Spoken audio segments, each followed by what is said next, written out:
ഈശോയിൽ ഏറെ സ്നേഹമുള്ളവരെ, ജൂൺ 30 വിശുദ്ധ പൗലോസ് ശ്ലീഹയുടെ തിരുനാൾ ദിനം. AD 67 റോമിലെ വിയ ഓസ്തിയായിൽ ശിരച്ഛേദനം ചെയ്യപ്പെട്ട ക്രിസ്തു സാക്ഷി.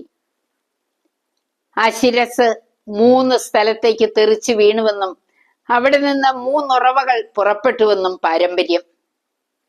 ആരാണ് പൗലോസ്? ഏഷ്യ മൈനറിലെ താർസോസിൽ ജനിച്ചു. നിയമ പണ്ഡിതനായി.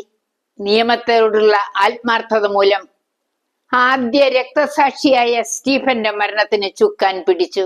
പോരാ, ഡമാസ്കസിലുള്ള ശിഷ്യരെ കൂടെ ജെറുസലേമിൽ കൊണ്ടുവന്ന് പീഡിപ്പിക്കാൻ കുതിരപ്പുറത്താണ് യാത്ര പുറപ്പെട്ടത്. എന്നാൽ ഡമാസ്കസിനെ സമീപിച്ചതും ഇതാ ഈശോ മുന്നിൽ പ്രത്യക്ഷപ്പെട്ടു. സൗൾ, സൗൾ, നീ എന്തിനെന്നെ പീഡിപ്പിക്കുന്നു? ആ സ്വരം കേട്ട മാത്രയിൽ അന്ധനായി നിലം പതിച്ചു. 3 ദിവസത്തെ ഉപവാസം. അനന്യാസ് 3-ാം ദിവസം ജ്ഞാനസ്നാനം നൽകിയതോടെ പരിശുദ്ധാത്മാവിന്റെ അഭിഷേകം ലഭിച്ചു, കാഴ്ച ലഭിച്ചു. പ്രിയപ്പെട്ടവരെ, നമ്മോടും യേശു ചോദിക്കുന്ന ചോദ്യം, നീ എന്തിനെന്നെ പീഡിപ്പിക്കുന്നു? ഈ ചോദ്യത്തിന് നാം എന്തുത്തരം പറയും? നമ്മുടെ കൊച്ചും വലുതും പാപങ്ങളല്ലേ ഈശോയെ ഇന്ന് പീഡിപ്പിക്കുന്നത്? വിശ്വാസരാഹിത്യം പടർന്നു പിടിക്കുന്നില്ലേ?